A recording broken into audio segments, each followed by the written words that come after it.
Continue कर रहे हैं वो आज भी हम करेंगे इंडियन इकोनॉमी का chapter number 2 which is Indian economy situation between 1950 से 1990 तक।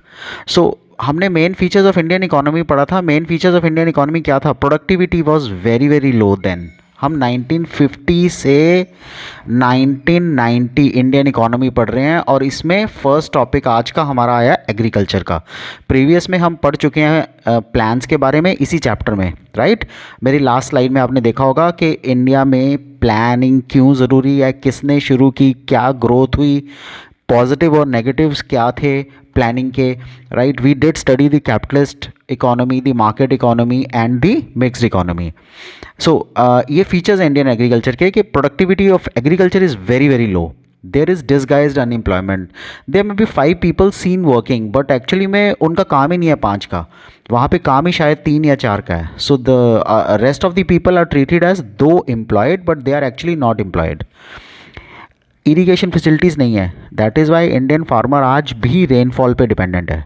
Subsistence farming, objective of farmer is to secure subsistence for his family, not to earn the profit.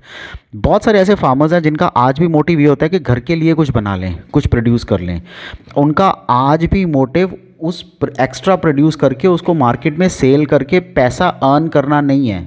There objective और मोटिव इज़ फैमिली को secure करना and subsistence farming. Traditional inputs, आज भी नए inputs, tractors, नए तरह के औजार यूज़ नहीं होते। स्मॉल होल्डिंग्स, एक तो स्मॉल होल्डिंग्स फिर स्कैटर्ड होल्डिंग्स। ऐसा नहीं है कि अब वो मशीन तो खरीद लें, ट्रैक्टर तो खरीद लें, बट ट्रैक्टर के लिए ज़मीन भी तो होनी चाहिए ना। They are the owners of 1 एकड़ और 2 एकड़ ऑफ लैंड। अब वो क्या करेंगे? जो छोटा फार्मर है, जो मार्जिनल फार्मर है, वो क्या करेगा?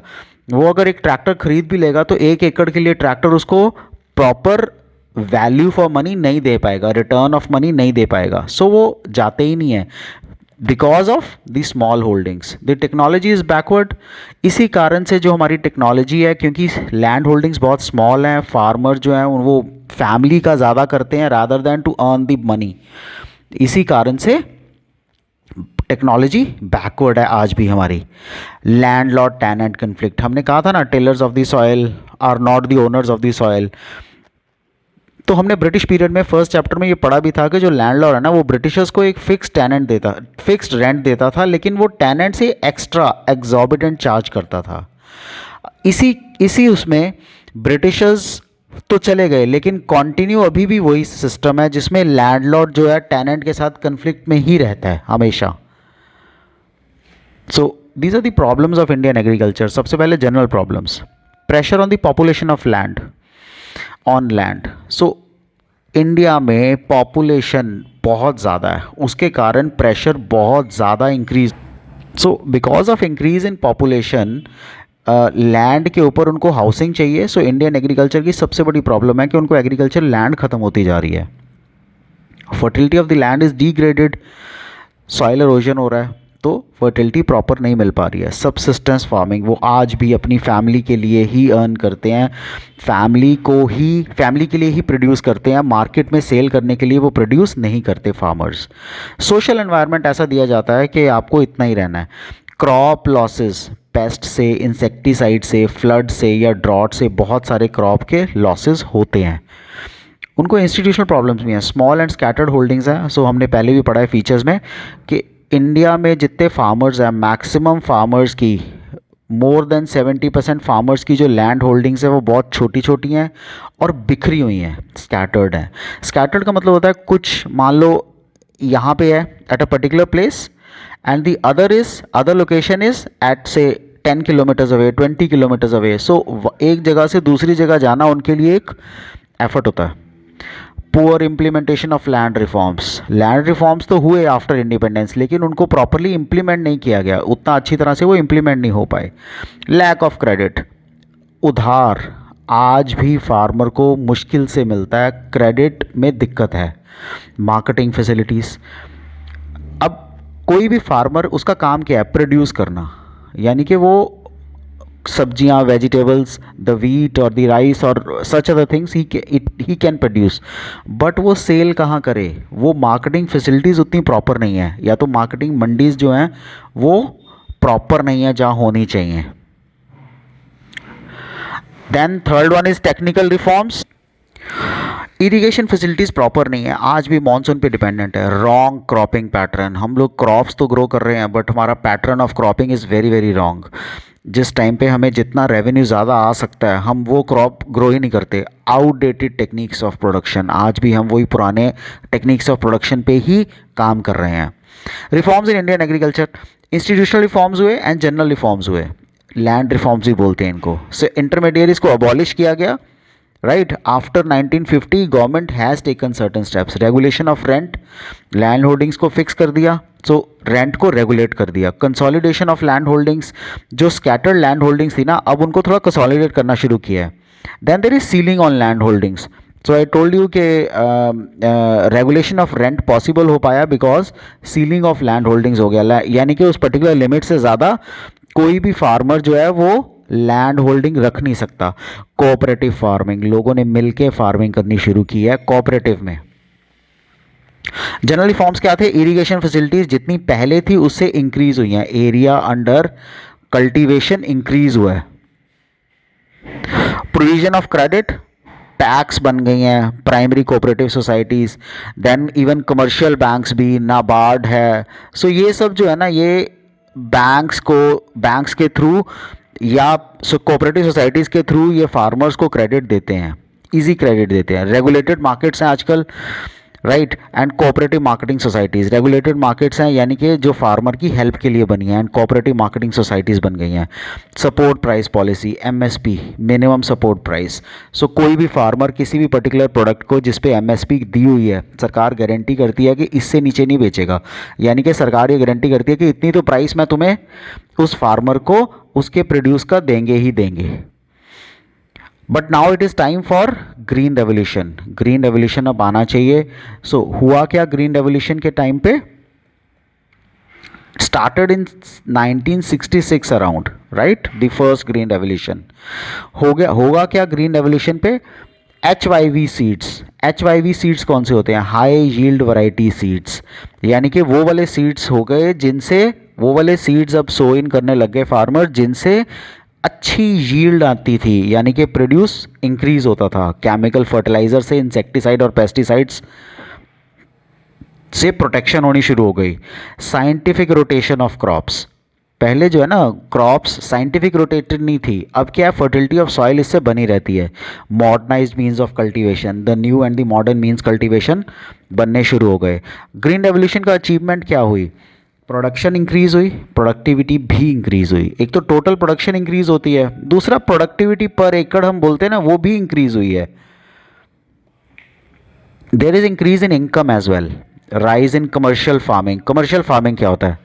कमर्शियल फार्मिंग होता है, लोग पहले सबसिस्टेंस करते थे, यानी कि अपनी फैमिली के लिए ही प्रोड्यूस करते थे, मार्केट में नहीं सेल करते थे। बट अब कमर्शियल फार्मिंग होनी शुरू हो गई, यानी कि पहले वो अपनी फैमिली के लिए यूज़ करें, अगर उसमें से कुछ बच जाता है तो for the others.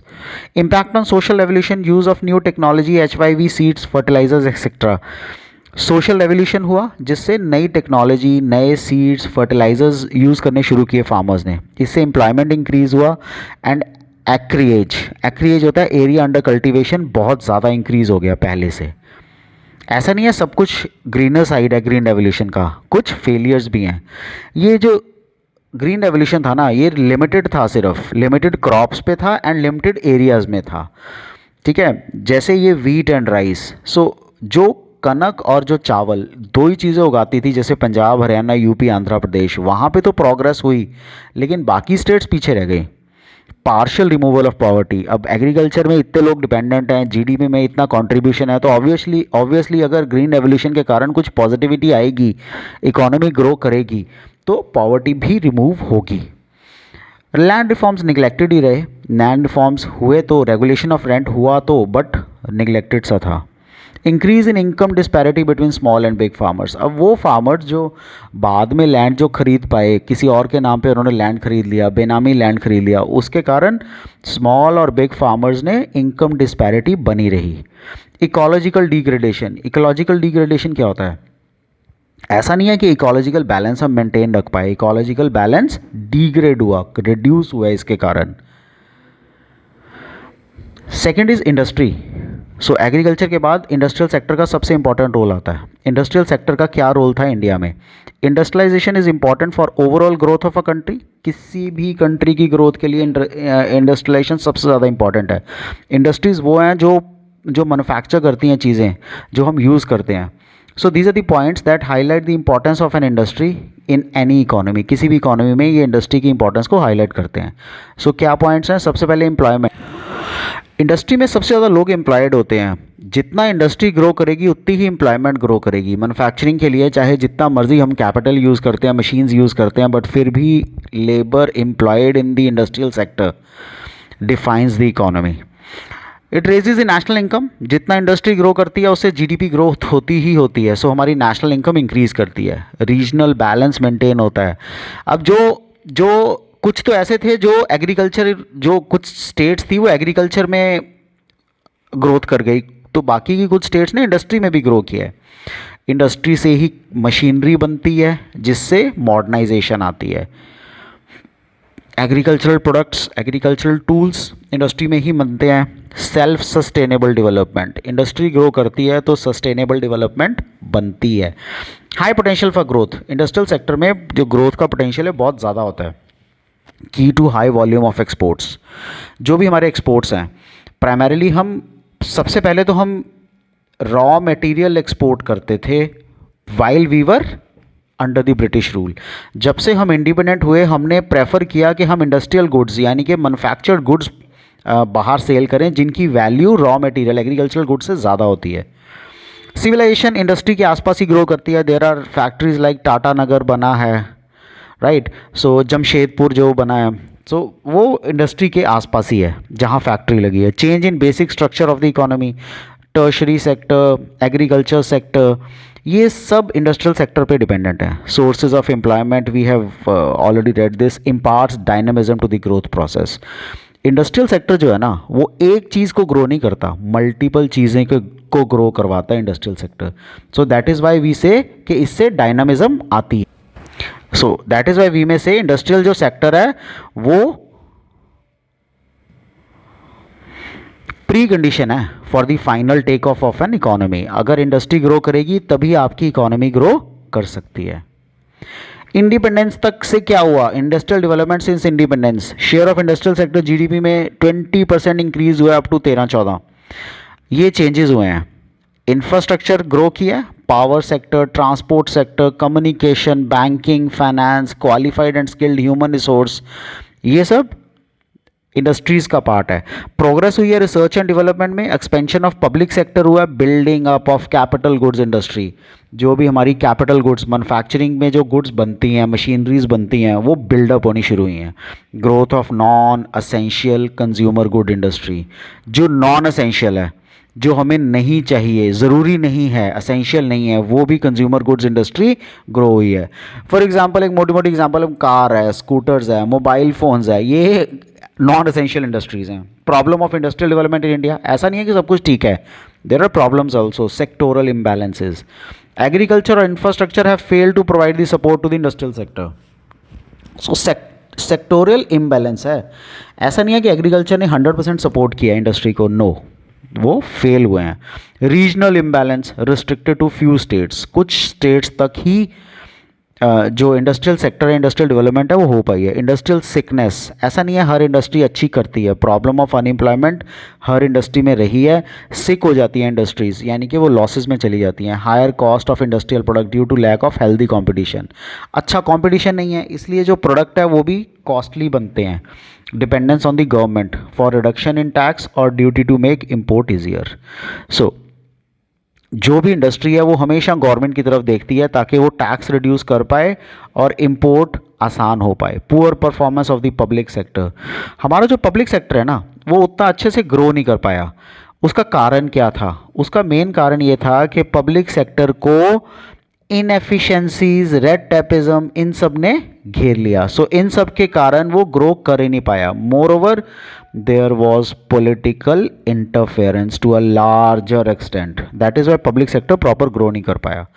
Under utilisation of the capacity, जो कैपेसिटी थी, फॉर एग्जाम्पल एक फैक्ट्री है जो 100 शर्ट्स अ डे बना सकती है, लेकिन आप उस फैक्ट्री में सिर्फ 50 शर्ट्स अ डे बनाओ, and you ask the factory owner के लाइसेंस आपको लेना पड़ेगा इससे ज़्यादा बनाने के लिए। सो लाइसेंस राज के कारण कैपेसिटी यूटिलाइजेशन फुल हो ही नहीं पाया। इवन जो पावर मैन्युफैक्चर करती हैं, जो प्लांट्स हमारे लगे हुए हैं, पावर मेकिंग प्लांट्स, वहाँ पे भी हम 100% कैपेसिटी यूटिलाइजेशन नहीं करते हैं।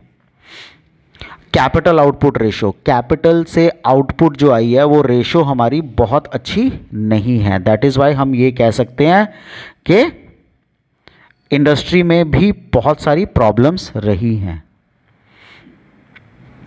पब्लिक सेक्टर, हम अभी पढ़ रहे थे ना पॉइंट, पब्लिक सेक्टर का क्या रोल रहा है। 1969 में नेशनलाइजेशन ऑफ बैंक्स किया था। सो गवर्नमेंट ऑफ इंडिया उस टाइम पे पूरा फोकस थी पब्लिक सेक्टर को प्रमोट करने के लिए। देयर मेन इशू वाज कि अनएम्प्लॉयमेंट इससे ख़त्म होगा। देयर मेन मोटिव वाज कि इससे और ज़्यादा जीडीपी ग्रोथ होगा। But direct intervention of the state was considered essential in view of following factors. Government ये सोचती थी कि इंटरवेंशन ऑफ स्टेट यानी कि गवर्नमेंट का इंटरवेंशन बहुत ज़रूरी है इन सब चीज़ों के कारण। प्राइवेट लोगों के पास उतना कैपिटल नहीं था, lack of capital with the private people. Incentives नहीं थे प्राइवेट लोगों को, demand due to limited size of the market, demand increase ही नहीं था, वो प्रॉफिट ही नहीं अर्न कर पा रहे थे। अगर वो प्रॉफिट अर्न नहीं करेंगे तो obviously they will not manufacture. Socialistic pattern of the society, यानी कि government is to generate employment rather than profits. Purpose क्या था, वो कहते गवर्नमेंट का काम तो सिर्फ एम्प्लॉयमेंट जनरेट करना है, प्रॉफिट नहीं जनरेट करेगी government. Development of infrastructure proper develop नहीं था, बैकवर्ड एरियाज बहुत ज़्यादा थे उस टाइम पे। To prevent concentration of economic power, government ये चाह रही थी कि इकोनॉमिक पावर यानी कि पैसा 1 या 2 या 4 या 10 बंदों के पास ना रहे, बल्कि वो सबके पास जाए। इस कारण से गवर्नमेंट चाहती थी कि पब्लिक सेक्टर का एक अच्छा खासा रोल होना चाहिए। सो दिस इज इंडस्ट्रियलाइजेशन, जो गवर्नमेंट ने बड़ी बड़ी फैक्ट्रीज लगाई जिससे एम्प्लॉयमेंट इंक्रीज हो। अब इंडस्ट्रियल पॉलिसी रेजोल्यूशन क्या कहता है, 1956 में इंडस्ट्रियलाइजेशन को कंट्रोल करने के लिए और उसको रेगुलेट करने के लिए इंडस्ट्रियल पॉलिसी रेजोल्यूशन बनाया था एक। सो industrial policy is an important instrument through which the government regulates the industrial sector किसी भी इकोनॉमी में। 1956 का जो रेजोल्यूशन था उसके ऑब्जेक्टिव्स क्या थे, एक तो ग्रोथ ऑफ इंडस्ट्रियलाइजेशन को प्रमोट करना, हैवी इंडस्ट्रीज को प्रमोट करना, पब्लिक सेक्टर को ग्रो करवाना। सो गवर्नमेंट का मोटिव ही ये था पब्लिक सेक्टर ग्रो करे। Disparities in income and wealth, economic disparity को कम करना, और monopolies and restricted trade practices act बनाया था गवर्नमेंट ने एक, जिसका पर्पस था मोनोपोलीज को और concentration of wealth into few hands, इसको रोकना। अब features of industrial policy resolution क्या है, features of industrial policy resolution of 1956, new classification of industries. So 56 में इंडस्ट्रीज को कुछ क्लासीफाई किया गया 3 स्केड्यूल्स के अंदर upon the role of states. Schedule A क्या कहता है, 17 industries listed in schedule, 17 industries थी जिसका future development would be the responsibility of the state, ये सिर्फ स्टेट देखेगी। स्केड्यूल बी, सो 12 इंडस्ट्रीज जो थी ना, 12 इंडस्ट्रीज, वो स्केड्यूल बी में थी, जिसमें private sector could supplement the efforts of public sector, यानी कि दोनों सेक्टर्स रहेंगे, प्राइवेट सेक्टर्स पब्लिक सेक्टर के सप्लीमेंट करेगा। स्टेट की सोल रिस्पॉन्सिबिलिटी होगी नए यूनिट्स को शुरू करने के लिए। एंड थर्ड वो स्केड्यूल सी, जिसमें अदर रेजिडुअल इंडस्ट्रीज थी, जो सिर्फ private sector, open for the private sector था। सो इसमें stress on the role of cottage and small scale industries, जो भी कॉटेज और स्मॉल स्केल इंडस्ट्रीज हैं उस पर ज़्यादा फोकस था। Industrial licensing, industries in the private sector could be established only through a licence from the government, कोई भी अगर फैक्ट्री लगाना चाहता है उसके गवर्नमेंट से लाइसेंस लेना पड़ेगा। सो इसमें प्राइमरीली सबसे इंपॉर्टेंट क्या था, न्यू क्लासिफिकेशन, 3 तरह की जो क्लासिफिकेशन है इंडस्ट्रीज की, then cottage and small scale industries करना था, and industrial licensing was another important factor. Small scale industries का क्या रोल है, small scale industries presently defined as one whose investment does not exceed 5 crore, वो industry जिसकी investment 5 crore से ज़्यादा नहीं है। सो करेक्टरिस्टिक्स क्या है स्मॉल स्केल इंडस्ट्रीज की, लेबर इंटेंसिव और एम्प्लॉयमेंट ओरिएंटेड है। लेबर इंटेंसिव क्या होता है, जिस पे ज़्यादा लेबर की ज़रूरत पड़े। Self employment industries, self employment means खुद से, सेल्फ यानी कि कोई भी ऐसा काम जिसमें उनको खुद काम कर सकें वो, self employment. Less capital intensive, पैसा कम लगे, एक्सपोर्ट में ज़्यादा प्रमोशन मिले उनको, seed beds for large scale industries. So जो स्मॉल स्केल इंडस्ट्री थी ना वो सीड बेड थी। जैसे खेतों में सबसे पहले हम फील्ड्स में क्या करते हैं, सीड सोइन करते हैं ना, सीड ज़मीन में गाड़ते हैं, उसके बाद फसल पैदा होती है। सो सीड बेड थे ये, एक तरह से लार्ज स्केल इंडस्ट्रीज़ का छोटा छोटा सामान सब ऐसा साइज बनाती थी। एंड शोज़ लोकेशन फ्लैक्सीबिलिटी, ऐसा नहीं है कि ये कहीं भी लगा सकते थे, आप एक फिक्स जगह नहीं लगाने की ज़रूरत थी, आप कहीं भी लगा सकते थे। सो लोकेशन की फ्लेक्सिबिलिटी थी, छोटी सी इंडस्ट्री थी, कहीं भी लग जाती। ऐसा नहीं है सब कुछ अच्छा था स्मॉल स्केल इंडस्ट्रीज़ में, there were few problems also. सबसे पहली प्रॉब्लम तो फंड्स की थी, फाइनेंस। क्योंकि ये छोटी छोटी इंडस्ट्रीज़ होती थी, इनके पास ज़्यादा मशीन होती नहीं थी, ज़्यादा लेबर एम्प्लॉय करते थे ये लोग, इस कारण से ये फंड्स नहीं ले पाते थे, बिकॉज ये सिक्योरिटी कुछ नहीं दे पाते थे। Storage of raw material, shortage of raw material, so जो रॉ मटेरियल था वो भी ये ले नहीं पाते थे। फंड्स की shortage was the biggest problem, जिसके कारण रॉ मटेरियल मिलता नहीं था। Difficulty in marketing, difficulty in marketing, marketing में बहुत मुश्किल थी इनको। छोटी यूनिट्स थी, ये अपना मार्केटिंग यूनिट अलग से सेटअप नहीं कर सकते थे। मशीन्स इनके पास थी बट बहुत ही पुरानी थी, क्योंकि फंड्स नहीं थे तो नई मशीन्स, आउटडेटेड मशीन यूज़ करते थे, नई मशीन यूज़ नहीं कर पाते थे। लार्ज स्केल इंडस्ट्रीज़ ने बहुत कंपटीशन दिया है इन स्मॉल स्केल इंडस्ट्रीज़ को। Let us talk about the foreign trade now. Foreign trade की क्या हालत थी बिटवीन 50 से 90। सो इंडिपेंडेंस के टाइम पे रॉ मटेरियल एक्सपोर्ट होता था सबसे ज़्यादा इंडिया से ब्रिटेन इन अबंडेंस। सो पहली प्रॉब्लम ये थी कि हम रॉ मटेरियल एक्सपोर्ट करते थे, और दूसरी प्रॉब्लम ये थी कि सिर्फ ब्रिटेन को करते थे, जबकि ब्रिटेन से फिनिश गुड्स आते थे import to India. So our balance of trade was favourable, फिर भी हमारा बैलेंस ऑफ ट्रेड अच्छा था क्योंकि हम ज़्यादा इंपोर्ट नहीं करते थे। इंडिपेंडेंस के बाद इंडिया का foreign trade recorded a noticeable change, primarily ये दोनों चेंज हुआ। Decline in percentage share of agriculture exports, so agriculture की जगह इंडस्ट्रियल गुड्स ज़्यादा सेल होने लग गए। Increase in percentage share of manufactured goods total exports में। Direction of export trade and import trade, पहले सिर्फ ब्रिटेन को जाता था, अब decline of Britain as main trading partner. So Britain का जो राइट था, जो ब्रिटेन हमारा मेन ट्रेडिंग पार्टनर था, वो भी रिड्यूस हुआ। इंडिया ने ट्रेड पॉलिसीज बनाई। सो पहले 7 साल में, पहले 7 5 ईयर प्लान्स में ट्रेड जो था वो commonly called inward looking trade strategy. So import substitution बोलते हैं हम इसको, नीचे लिखा हुआ है इंपोर्ट सब्सटीट्यूशन। इनवर्ड लुकिंग का मतलब है जो चीज़ हमें ज़रूरत है हम वही इंपोर्ट करेंगे, अदरवाइज इंपोर्ट नहीं करेंगे। सो फर्स्ट 7 5 ईयर प्लान्स, इसको हम इंपोर्ट सब्सटीट्यूशन कहते हैं, right. Import substitution means substituting imports with domestic production, जो हमें ज़रूरी है वही हम इंपोर्ट करेंगे, और अगर हो सके तो हम इंपोर्ट की बजाय यहाँ इंडिया में प्रोड्यूस करेंगे। So imports were protected by the imposition of tariffs and quotas, बहुत ज़्यादा हाई टैरिफ्स, बहुत ज़्यादा हाई कोटास हम लगाते थे, विच प्रोटेक्ट द डोमेस्टिक फर्म्स, ताकि हम हमारे इंडियन फर्म्स को प्रोटेक्ट कर पाएँ। प्राइमरीली इंडियन जो ओनर्स थे, बिजनेस ओनर्स थे, उनके पास उतना फाइनेंस नहीं था और एक्सपर्टीज़ भी नहीं थी, फॉरेन कंपटीशन से हम बचा पाते थे उनको। इनवर्ड लुकिंग ट्रेड स्ट्रैटेजी का सबसे बड़ा हुआ क्या problem, it help to save foreign exchange. Foreign exchange को हम सेव कर पाए by reducing import of goods, created a protected market, एक मार्केट प्रोटेक्टेड वाली क्रिएट हुई है इसमें, large demand for domestically produced goods. So protected market क्या होती है, प्रोटेक्टेड मार्केट होती है कि जो डोमेस्टिक प्रोड्यूसर है उसको बचा के रखा, यानी कि उसको कोई कंपटीशन दिया ही नहीं बाहर से। सो डोमेस्टिकली प्रोड्यूस्ड गुड्स की डिमांड थी। Helps to build a strong industrial base in our country, इससे हमारा इंडस्ट्रियल बेस भी बहुत मैन्युफैक्चरिंग बेस स्ट्रॉन्ग शुरू हुआ बनना, which led to the economic growth, जिसके कारण इकोनॉमिक ग्रोथ हुई। अब ऐसा नहीं है सब कुछ अच्छा ही था फॉरेन ट्रेड में और इंपोर्ट सब्स्टिट्यूटिंग स्ट्रैटेजी में, सबसे बड़ी प्रॉब्लम थी इससे ग्रोथ नहीं हुई। जो हमारे इंडियन मैन्युफैक्चरर्स थे ना उस टाइम पे, उन्होंने कोशिश ही नहीं की कि हम नए मशीन्स मैन्युफैक्चर करें या कहीं से इंपोर्ट करें, कैपिटल गुड्स इंपोर्ट करें, हम नई टेक्नोलॉजी लाएं, बेटर क्वालिटी प्रोडक्ट सस्ती प्राइसेस पे दें। They did not bother. Lack of competition implied lack of modernisation. So competition था नहीं, इसलिए वो मॉडर्नाइजेशन कर ही नहीं रहे थे, नई मशीनें लगा ही नहीं रहे थे। इनएफिशिएंट पब्लिक मोनोपलीज हुई हैं उस टाइम पे। गवर्नमेंट ने फोकस ही पूरा किया पब्लिक सेक्टर पे, उसका सबसे बड़ा नुकसान हुआ इनएफिशिएंट मोनोपलीज। एक तो वो लोग काम नहीं करते, कॉस्ट इफेक्टिव नहीं है, और दूसरा रेड टैपिज्म सबसे बड़ी प्रॉब्लम्स रही हैं हमारी। इंडस्ट्रियल लाइसेंसिंग सिस्टम था। इंडस्ट्रियल लाइसेंसिंग, आपने अगर कुछ भी इंडस्ट्री खोलनी है तो आपको लाइसेंस लेना पड़ेगा, सरकार से परमिशन लेनी पड़ेगी। एक टूल था for channelising scarce resources in predominant priority sector of an economy. The industrial development and resolution act IDRA was enacted in 1951।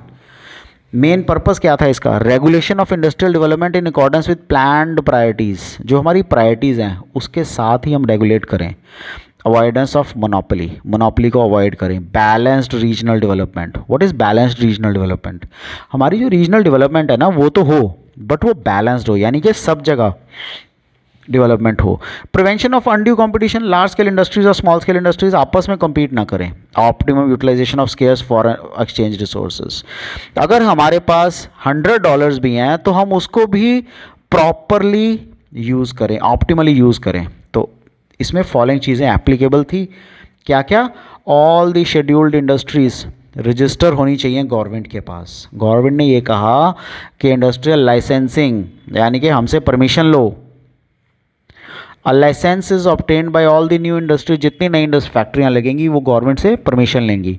Government is authorise to examine the working of any industrial undertaking. Government जब चाहे, जिस भी company का चाहे, working को analyse कर सकती है। If the undertaking continue to be mismanaged, government can take over its unit. अगर लगता है गवर्नमेंट को कि उसका जो अंडरटेकिंग है वो मिसमैनेज्ड है, तो गवर्नमेंट उस यूनिट को कभी भी टेक ओवर कर सकती है। तो इंडस्ट्रियल लाइसेंसिंग का क्रिटिसिज्म हुआ। There was an ad hoc system for accepting और rejecting an application for licence. ऐसा कोई पक्का सिस्टम ही नहीं था। जब मन किया, जिस फैक्ट्री को मन किया उसको एक्सेप्ट कर लिया, जिसको मन किया उसको रिजेक्ट कर दिया। एडहॉक सिस्टम था। Quality of techno economic examination conducted by the director general of technical development was poor. अब हमने तो पीछे पॉइंट में पढ़ा ना कि वो गवर्नमेंट जो है वो फैक्ट्रीज़ को एग्जामिन करती थी, बट उनका क्वालिटी जो था ना चेक करने का फैक्ट्रीज़ को, was very very poor, generally was poor. Licensing policy ने अंडर यूटिलाइजेशन कैपेसिटी रखी बहुत सारी इंडस्ट्रीज़ में। अगर किसी बिजनेसमैन के पास पैसा था, फॉर एग्जांपल वो 100 शर्ट्स बना सकता था, बट बिकॉज उसके पास लाइसेंस नहीं था तो वो सिर्फ 50 शर्ट्स ही बनाता था। In reality the policy help large business houses in accumulating economic power. बड़े बड़े जो बिजनेस हाउसेज थे, जो लाइसेंस ले पाते थे, जो बंदे रख सकते थे जो लाइसेंस लें और उनके लिए काम करें, ये उनके फ़ायदे की चीज़ थी। Permit the licence raj. The licensing authorities many times granted licence to big business houses को लाइसेंस दिया without proper scrutiny of their applications. बड़े बड़े जो बिजनेस हाउसेज थे उनको ही लाइसेंसेस मिले हैं। उन्होंने ये ट्रेस नहीं किया कि उनके पास क्या स्क्रूटनी है, क्या एप्लीकेशंस, उन्होंने प्रॉपर स्क्रूटनी किया ही नहीं। लाइसेंस राज, परमिट उन्हीं को मिला। That's it for the Indian economy on between 1950 to 1990। Guys, आपको इसमें कुछ भी डाउट हो तो do let me know. Today was the second part. We finished the first part in the previous video. It has already been uploaded. So do let me know in case you have any doubt in this. Take care.